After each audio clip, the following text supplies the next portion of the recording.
Hello, I'm Bob the Booker and welcome back to my channel. And today I wanted to do something a little special. I realise I say that a lot, but I wanted to do something a little bit different because today is my birthday, or at least it is when this video comes out. It feels very weird. I'm recording this a few days before so I can do editing and everything in advance. So it's actually quite weird kind of wishing myself a happy 32nd birthday, but in advance. So yay me. But to celebrate my 32nd, I was about to say 23rd, I wish. To celebrate my 32nd birthday, I wanted to look at 32 books that have made me or shaped me in some way. Again, obviously this is not exhaustive, and I've, as much as possible, tried kind of getting a bit of a run through of my life from, you know, books that have made me at very sort of particular times in my life. But let's get started.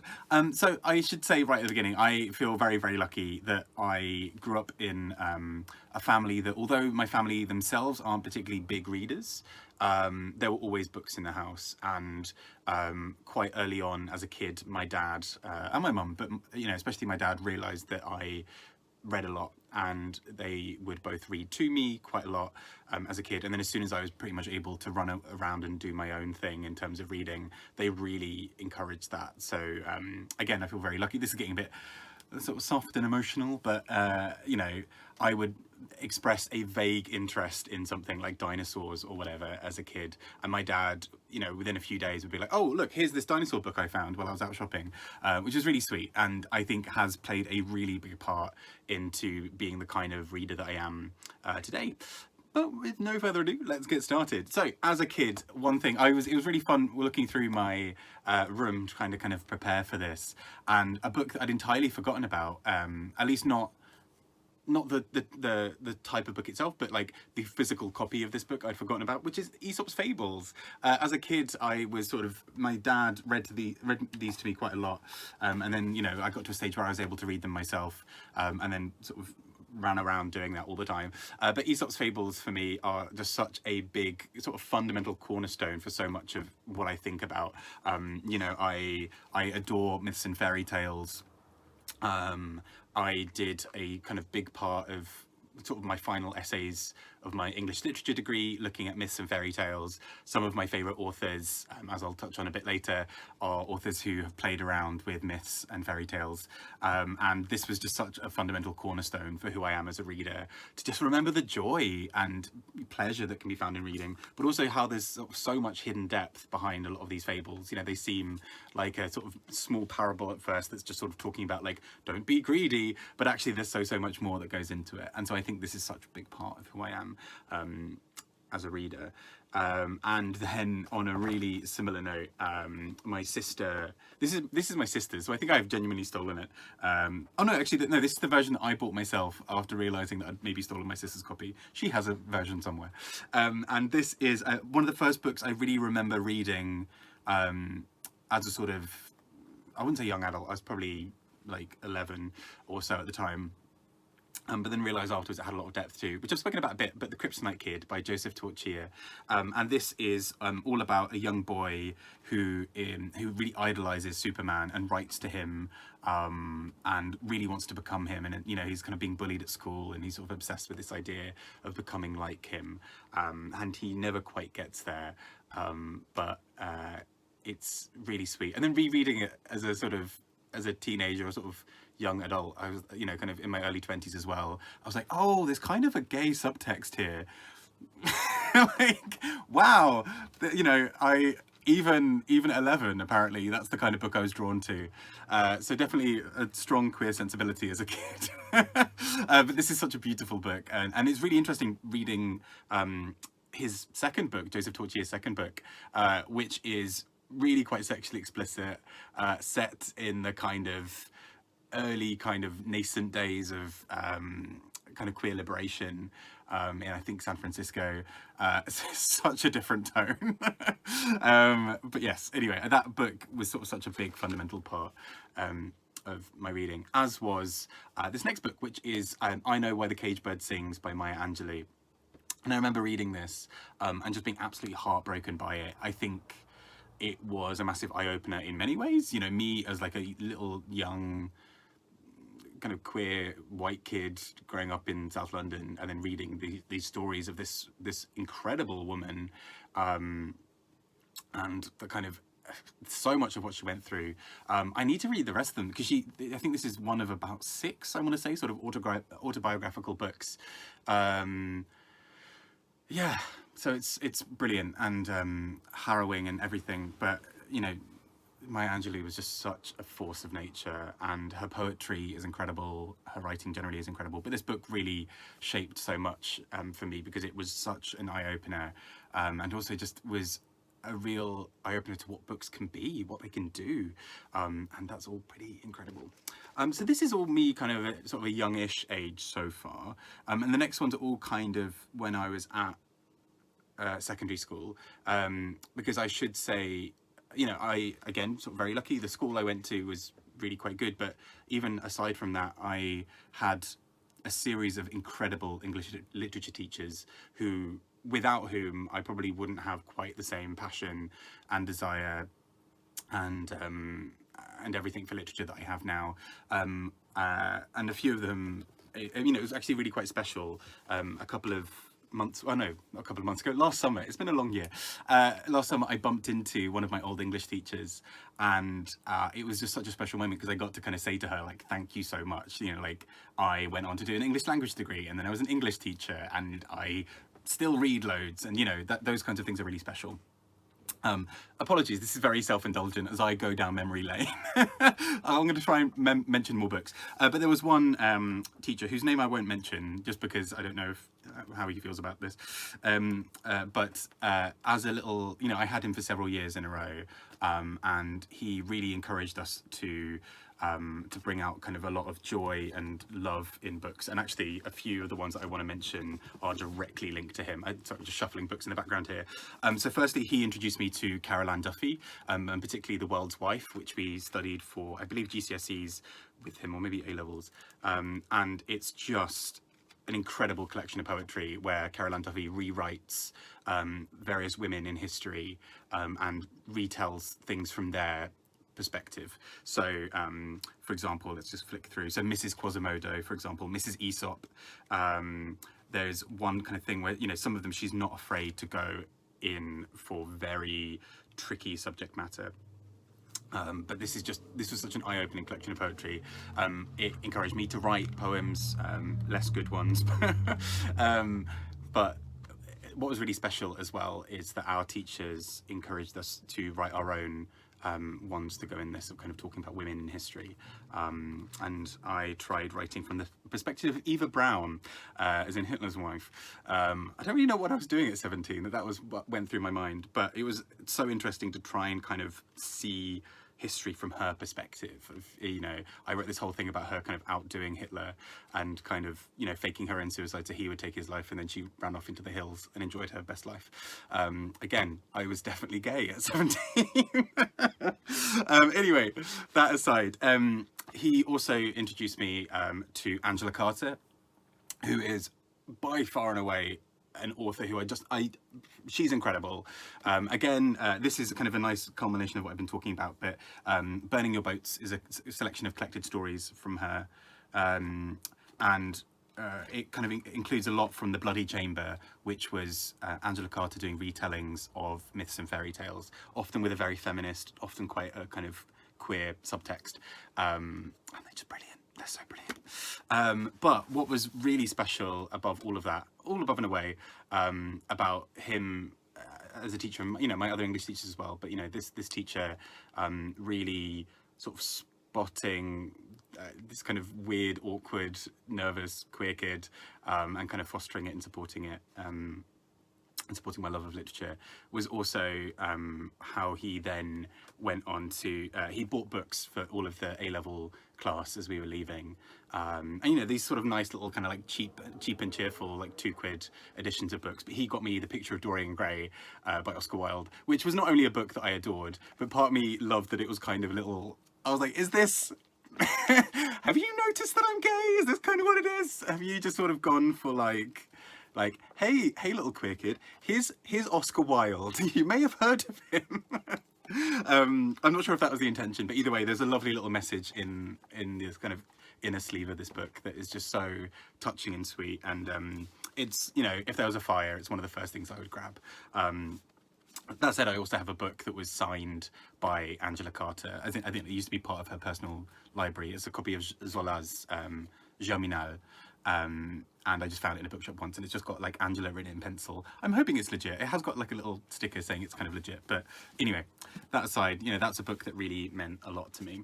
And at the same time, with that same teacher, we also studied the Regeneration Trilogy by Pat Barker, one of which did win the Booker Prize, the final one. But the first two books especially have such a big... I just have such an absolute amount of joy around those books.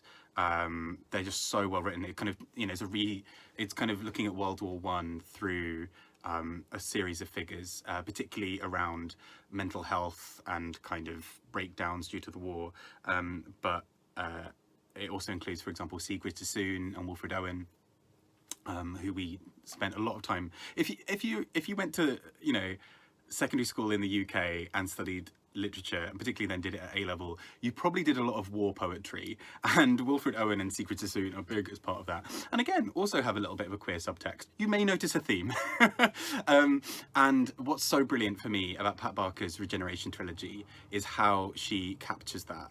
And there are these all these kind of bits behind the scenes where Sassoon and Wilfred Owen are kind of struggling in their own various ways. In the second book, there is a lot more kind of explicitly gay male kind of references going on there, and it's so brilliantly done. The Eye in the Door, for example, has a moment of these two men trying to navigate a sexual encounter.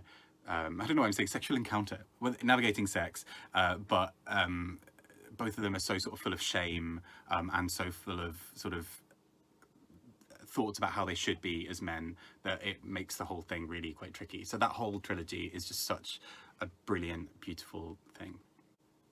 I also feel very lucky that at the same school, I should say this is just a regular sort of state school, but we were really encouraged to come up with our own topics for our A-level essays, for our final essays. And apparently I just decided to really go in and just sort of go for full-on, let's explore gender and sexuality, despite having no real idea what I was doing. And I did a comparative essay between Jan Martel's Self. You were wondering when Jan Martel would appear again. He was an author around this same time that I absolutely fell in love with, and you know, through Life of Pi, but then went on and read Self and the facts behind the Helsinki Rocky Matios, which are both incredible. But yes, Self is so good, and really explores gender and sexuality, with a character who just sort of changes gender several times throughout the book with almost no fanfare or anything. And I did a comparative essay, which looking back was quite weird, with The Wasp Factory by Ian M. Banks, just Ian Banks. It's not a crime novel of his, it's just Ian Banks, which is a sort of psycho-social investigation, sort of psychological thriller almost, examination of a character who is very angry, and it's sort of later revealed that there's a kind of a gender element that plays into that. In retrospect, maybe, I don't know if it's problematic, I can't really remember it all that well, but yeah, there was me, little me, reading this at sort of 17, 18 and writing an essay about it. And my teacher, the teacher I bumped into recently, she was just such an absolute saint. She went and read every single book that we were, you know, our whole A-level class of maybe 15 people.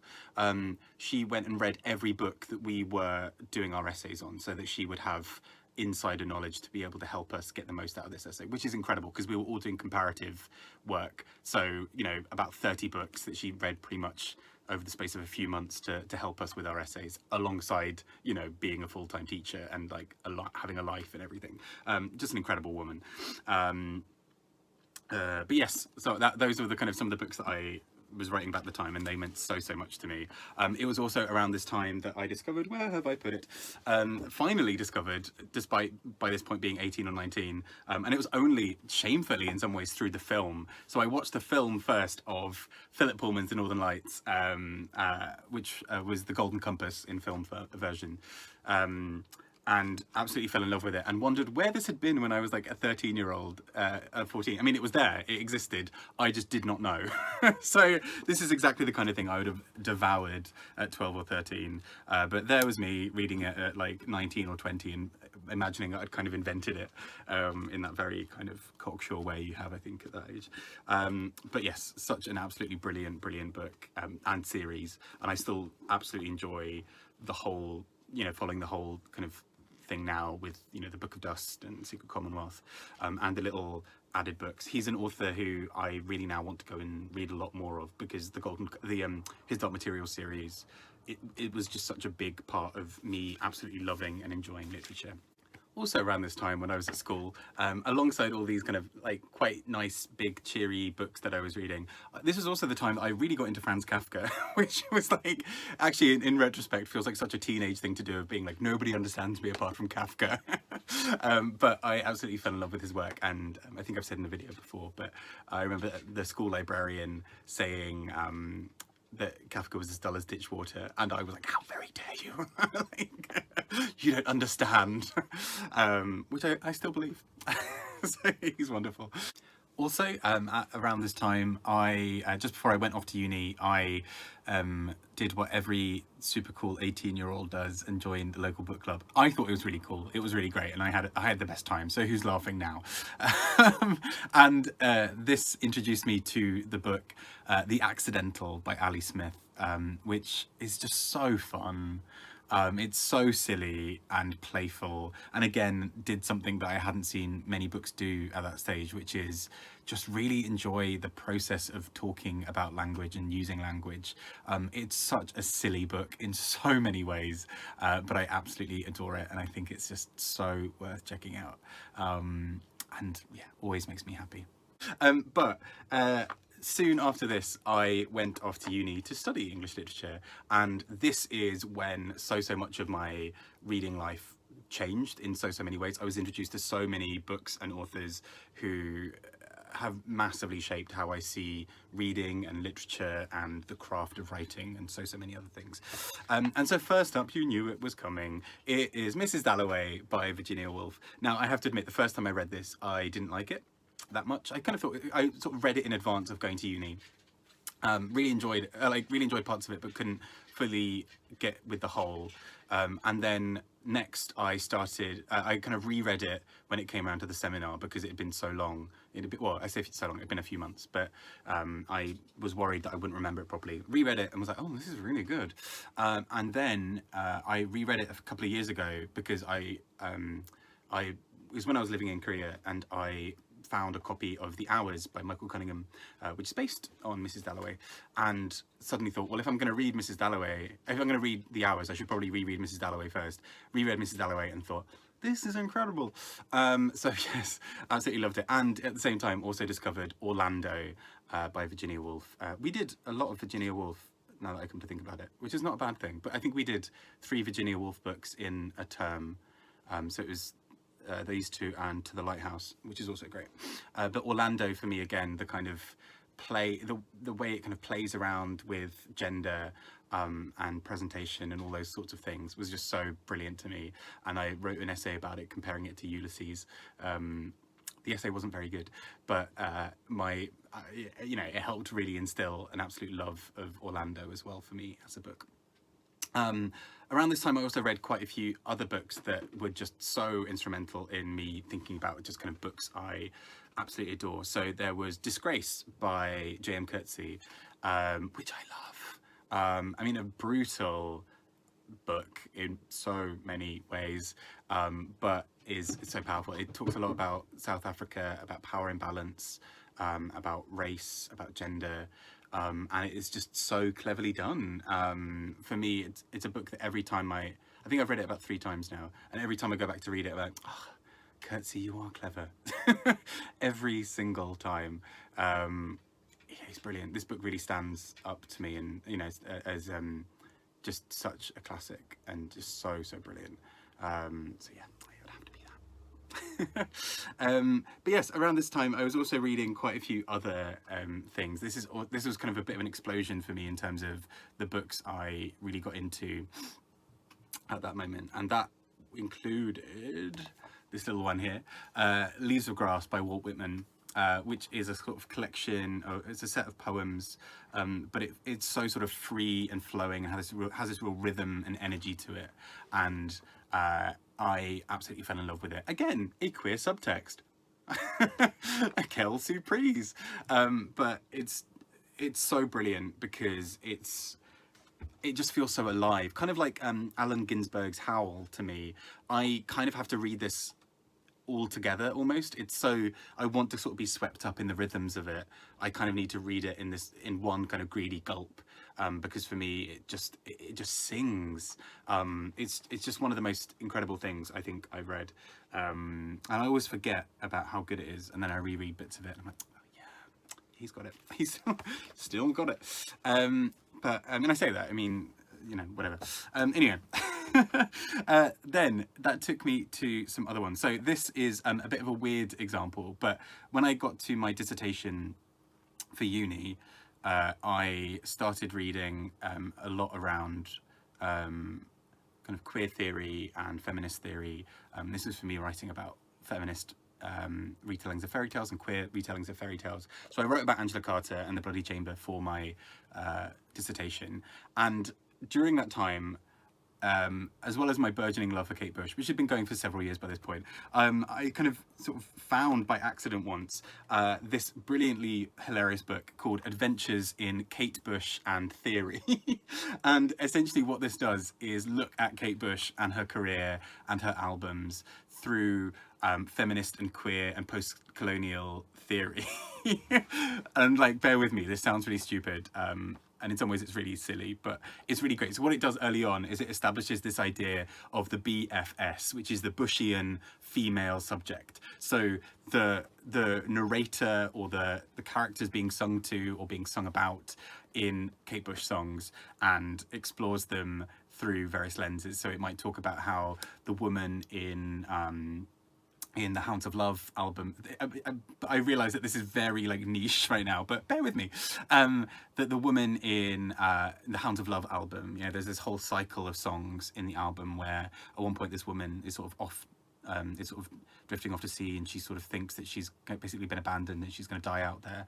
And this book does it in quite a funny but also really quite intelligent way, looks into the kind of idea of what that means for, you know, a woman set adrift and a woman hoping, and then in some of the earlier albums like a woman's nascent sexuality and so many other things. This is so hilarious and stupid and funny, but also brilliant. So yeah, that's gonna have to go there in that big pile of fun stuff. Around this time at university, I was also reading a lot of other sort of theoretical works that really impacted not only how I saw the world, but how I also saw myself. Again, with a queer subtext. There is a lot going on here in this, isn't there?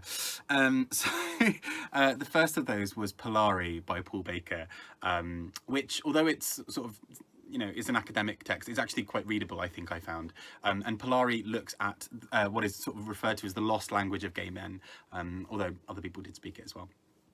And Polari was basically an old sort of slang based on sort of sailor cant of kind of sort of semi-half language kind of thing used to disguise things. So sometimes used by criminals to disguise what they were doing, in the same way that kind of, for example, Cockney rhyming slang had some usage of that, of being able to say things out in the open, but with it also being concealed. And what I think this book does so well is go into the history of that, of Polari, as a language that was used often by gay men to, for example, check out men in front of other people without people knowing, or to talk about, you know, gay friends of theirs without being detected by other people around. It was used a lot by comedians, by I've just completely forgotten his name now, Kenneth Williams, in the Round the Horn kind of comedy series, also used you know, bits of Polari slang, which were fascinating. And yeah, it's so fun because it had just such a big impact on me in terms of looking at myself and understanding my place within a kind of a line of queer history and LGBTQ history. That actually there was so much that went on that gave me the right to somewhat unapologetically queer and ridiculous. And yeah, it's just such a brilliant book, as is From Drag Queens to Leathermen by Rusty Barrett, which also examines a lot about kind of queer history, and particularly kind of sort of queer types, and how a lot of those kind of identities within LGBTQ spaces were created for various reasons. So either for survival or for expression or for whatever else. And it's just fascinating. So yeah, this was a really big eye-opening moment for me at that time. And then now we fast forward to me being sort of somewhat adult, trying to kind of, you know, when I'm now not being given reading lists for uni, and I'm reading a lot of my own things and sort of seeing what came up then. And such a big fundamental text for me at the time, and still is Fun Home by Alison Bechdel. So this is a graphic novel that talks a lot about her relationship with her father, and it's, I mean, this is powerful, this is beautiful, it's incredible. There's a lot of the thing with her father is that she is convinced, you know, so Alison Bechdel herself, sort of a young lesbian, and sort of coming to terms with her identity, also starts to wonder if her dad is potentially bisexual or has some kind of same-sex attraction. But even that aside, it's just so brilliant looking into her relationship with her father. It's so raw and brilliant and powerful. And yeah, a musical was made of it, which I didn't actually ever manage to see, but hopefully it'll be on again before long when things reopen. But yeah, absolutely brilliant stuff. Around sort of similar-ish time, I met a really good housemate of mine, the one I was, who I think I mentioned in another video, maybe gave me this copy of Fairy Tales by Caroline Duffy, which is just so genius and so funny and brilliant in so many ways. But she also recommended to me John Irving's A Prayer for Owen Meany, which I think at that point I was in a bit of a reading slump. I don't think I'd really been reading properly for years. And this book is just so funny. It's talking about, you know, these two young boys, and they're trying to at some point get out of going to war in, I think it was in Vietnam. And it's so funny, but so powerful and you know, charming. And I've heard so many people rave about this, and rave about his other works. I think Cider House Blues is also, Cider House Blues is what it's called, is a book that is so universally loved, it seems. But yeah, he's so good. So good. Yeah, and so it was about this time as well that I was also reading some other things. So one other thing I read was a set of poems by Richard Seacon called Crush, and this is Richard Seacon's collection talking about a former lover of his who died in a car crash, I think it was. I need to go back and reread it, but it is so raw and impactful, because he sort of, you know, the dual meaning of crush, of like crush as in sort of fancying someone, and the crush of the car, and the sort of metal and destroying him. Really tragic, but really so powerful, and just again was eye-opening. I did not realize poetry could do that, and again I did not realize that queer poetry could do that, and you know, that there was this sort of space for it. So again, I carried on writing terrible poetry, but none anywhere near the quality of Richard Seacon. This was also around the time that I properly started reading Margaret Atwood, and I wanted to sort of give a shout out to a lesser known book of hers. I think it's her first novel actually, Surfacing, which for me is just such a stunning piece of work. I need to go back and reread it, but it is just so subtle the way it slowly creates the, you know, the kind of framework of this character wanting to kind of break away and go and live outside of the world, and it kind of just suddenly spirals into this big thing. And I think so many of her early novels had that quality. I mean, her more recent novels are still great as well, but there was just such a brilliant thing to it, and you could just really see that early Atwood voice breaking through. And it's, I mean, she's brilliant. She's an author who I always have time for, and it's just such a brilliant book. Also around this time, I read Giovanni's Room by James Baldwin, which I have mentioned in about 40,000 videos so far, is a book that I also really love, sort of charting this romance, and sort of, romance is maybe sometimes pushing it, but a relationship between these two men. James Baldwin is brilliant. This book is heartbreaking and so powerful, and this was also kind of, again, another game changer for me to kind of read about LGBTQ lives being written so powerfully, and so beautifully, but also unflinchingly, unsparingly, and that meant a lot to me, to kind of read that. And in recent years as well, I've also come across other books by him that I've really enjoyed, like Go Tell It on the Mountain, which I just thought was stunning as well. But it also kind of, you know, there are many other queer writers who I read around that time who, and sort of more recently, that have meant a lot to me. So one of whom is Derek Jarman. I only read this a few years ago for the first time, I think, Modern Nature, which is a set of his diaries with in sort of in the 90s and late 80s, yeah. And at this point, he was really dying. You know, he was dying. His health was failing due to sort of AIDS-related illnesses. But he was unapologetically queer, unapologetically sexual.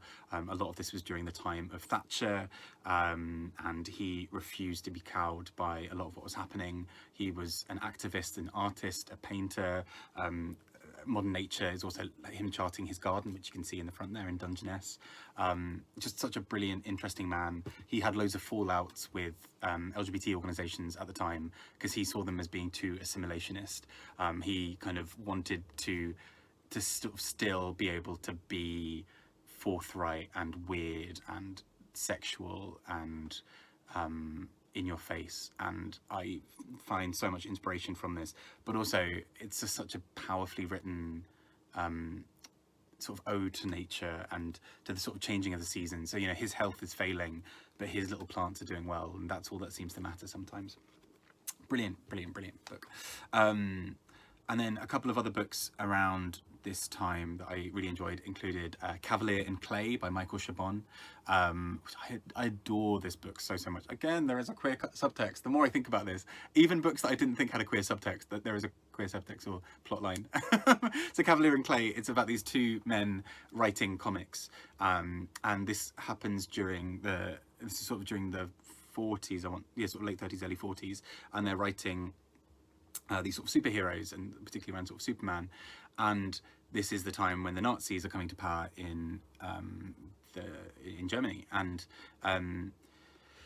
one of the comic book writers is a Jewish man, and there is this whole really powerful and beautiful thing around identity and how they purposely, you know, create Superman as this kind of Nazi punching superhero, partly for US morale, but also partly for his own kind of purposes. He's kind of creating this being that is going to save him, and at the same time there's this whole sort of plot about the Jewish golem, which I don't know too much, but it is kind of a big part of sort of Jewish myths and fairy tales and history and stories, and it's so cleverly done for me. I think it's about 500 or so pages, but I was just so lost in this book, and just, it's for me just one of the greatest books I've read.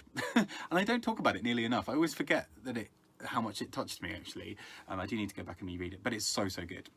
And also around this time, I will eventually get to the end, apologies, but around this time I was also thinking a lot about my own identity, and I've spoken about it a few other times, but Straight Jacket by Matthew Todd was really instrumental in this for me. It talks a lot about gay shame, and a lot about kind of shame more generally in identity, how that links to, for example, addiction, how it links to other sort of unhealthy behaviours, and it is not an over-exaggeration to say that this book changed my life, and changed my outlook on life, and it's done the same for many other people. And I've also said in another video, but I met Matthew Todd at a signing for his book Pride, all about LGBTQ history, and just was like an absolute mess trying to talk to him, being like, your book inspired me, it changed my life. And Matthew Todd was very gracious, despite me chatting absolute nonsense at him for like 3 minutes. He was just sort of like, yeah. But, you know, I think he was actually quite touched. this book meant so much. I'm again welling up thinking about this, but this book changed my life in so many ways, and I feel like I'm who I am partly because of this book. Yes, and at the same time, I also read kind of the book Quiet by Susan Cain, which is about the power of introversion. I myself am somewhat introverted. I mean, I don't always think that introvert extrovert is the neatest categorization, but it has some uses.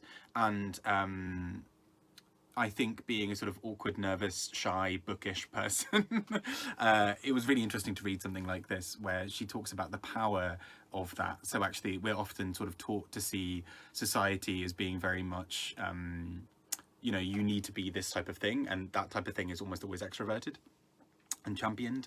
That kind of thing is really championed, but actually there's so much power in being somebody who is not within that and who kind of forges their own path in some way as well. So I just think it's brilliant, and really, yeah, really interesting. I think it, again, for a lot of people was really quite eye-opening. Also, I mean, this is a book that I think I'm always going to be talking about. But despite this being a young adult or kind of children's book, this is a book that I read in my like late 20s. Never too late, in my opinion, for this book. And that is Michael Ende's Momo. I've spoken about it a lot before, but essentially this is a really beautiful story about time travel and about the power of stories. Well, not time travel really, but the importance of time, because, you know, the world is sort of taken over by these sort of grey men in business suits who want to kind of steal everybody's time, as opposed to Momo, the kind of central character who believes in the beauty and power of storytelling. And that to me is just such a powerful thing, even though, you know, it's a nice little you know, story for sort of young adults or, you know, kind of children. It for me is just so important and powerful. It's a comfort read for me, and a real reminder to not always take things too seriously, and to make sure that for someone like me who can be a bit of a workaholic, that I actually take time to enjoy things, you know, not rush through books just because you want to have read everything or whatever, which is a useful reminder for this Booker Prize shortlist, kind of malarkey, but it's also just such a brilliant, powerful book because of just how full of love and warmth it is. And so I think for me that's a book that yeah, it just makes me really happy, and I think is just so sort of important because of that. And apart from that, one other book I just really want to come to, which I should have mentioned a little bit earlier actually, in terms of when I was a bit younger, but Running with Scissors by Augusten Burroughs, which is his memoir of actually quite a difficult life situation. Again, my sister basically gave this to me and sort of read this quite a lot and loved this as a kid. And Augusten Burroughs is just still such an interesting voice. He writes a lot about addiction, and about so many other things, but he's just brilliant. And this Running with Scissors is both incredibly tragic and hard to read at times, but also very, very funny. Augusten Burroughs is so able to find humour in the darkest and bleakest of moments, and I adore this so much. Yes, and then finally, endly, you know, you must be wondering why he's not finished this yet, but finally I wanted to come to Penelope Fitzgerald with The Beginning of Spring. So she is an author who I've only really discovered fairly recently. And for me, The Beginning of Spring, I think, is her finest work. It's my favourite of hers, at least. And it goes into just this beautiful story of these characters in Russia. And it's so poignant and powerful in so many ways. These characters are so flawed and in need of a hug, basically. But at the same time, it's so funny. Penelope Fitzgerald's observations are so clever and witty and incisive. And this, again, sort of really rekindled my love of reading. I mean, I've been sort of gearing back up into reading quite a lot recently around the time, but this book was just sort of like, yes, this is why I read, you know, for gems like this. And so that is a lovely book to end on. So those have been the books that help shape me into this annoying, chatty, rambling queer mess that you see in front of you. But you know, I would not have it any other way. Well, no, I'd probably be less annoying. That'd be helpful. But these are books that just mean so much to me. I hope that some of these resonate with you too. Some of these are books that you've really enjoyed or loved. And I hope that, you know, I'm sure that there are millions of books that I adore that I have completely forgotten about in this list. But I think nonetheless, you know, these are books that just mean so much to me. And it's a fun way for me to see in my 32nd year on this planet, is to look back and realise how ridiculous I am. So there we go. We'll end it there. But I hope you've enjoyed that. What are some of the books that have really, you know, helped shape you and who you are? And take care, and I'll be back soon. Take care. Enjoy your reading. Bye bye.